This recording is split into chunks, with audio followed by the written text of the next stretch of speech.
C'est un peu flou parce qu'il n'y a pas vraiment d'âge.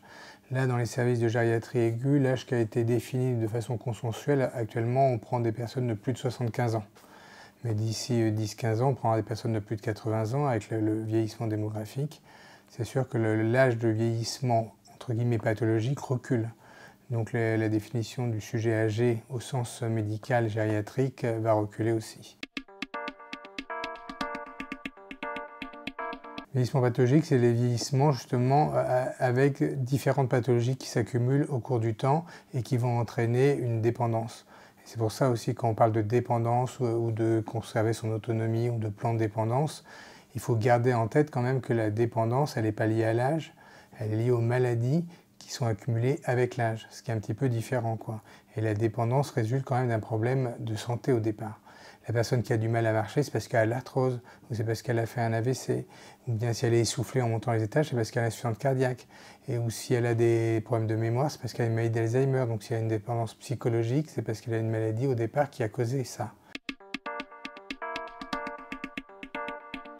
Si on veut agir pour le médecin généraliste ou pour n'importe quelle personne qui veut jouer pour éviter sa dépendance, et on sait qu'il y a quand même des mesures assez simples de base qui font reculer à la fois les pathologies et la dépendance. Comme on retombe toujours sur la même chose, c'est éviter le tabac, donc ça déjà c'est un facteur de complications cardiovasculaires, faire de l'exercice physique, important à tout âge, y compris chez les très âgés, y compris en maison de retraite. Partout, on peut faire l'exercice physique et c'est vrai qu'il y a un rôle prescripteur du médecin généraliste peut-être là-dessus. Ça peut passer par de la kinésithérapie déjà, qui est une forme de stimulation à la marche. Le recours pour l'instant aux professeurs de sport, aux STAPS, etc., c'est un peu plus compliqué. Mais il y a des expérimentations à Toulouse, pas à Toulouse, pardon, à Strasbourg, sur justement faire des ordonnances de sport qui sont pris en charge. Alors c'est pas pris en charge au sens propre par la sécurité sociale, mais par exemple si vous allez à un club de sport, il y a une partie de la cotisation qui pourrait être prise en charge. Donc c'est cette idée de prévention par le sport qui fait son chemin, quoi. Donc c'est un petit peu ce genre de choses-là. Et puis après, le médecin généraliste, lui, il peut conseiller. Le sport de base, entre guillemets, déjà qui est très efficace, c'est la marche. Et donc il y a tout ce qui se développe actuellement avec les bracelets pour évaluer combien on fait de pas, les podomètres, etc. Et l'objectif, quel que soit l'âge, quand même, ça reste autour de 10 000 pas par jour.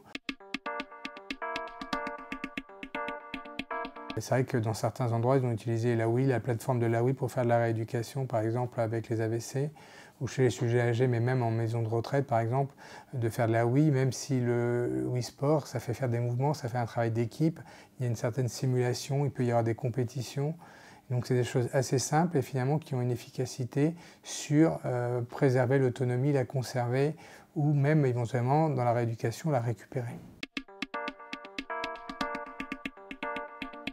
L'alimentation revient toujours, très important l'alimentation, et les campagnes 5 fruits, 5 légumes, en tout cas il faut manger des choses variées avec des aliments selon ce qu'on veut. Pour la mémoire, on sait par exemple que les légumes à feuilles vertes sont très importants.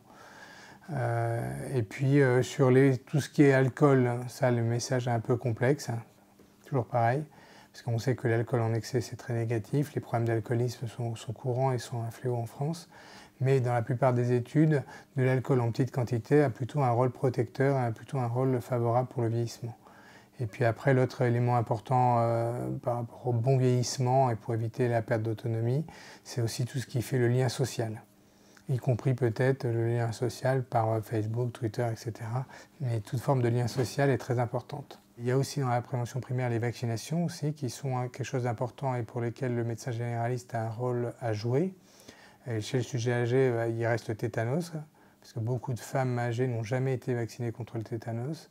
La grippe, bien sûr, qui doit être faite tous les ans et où il y a régulièrement des polémiques, donc ça, le rôle du médecin est important.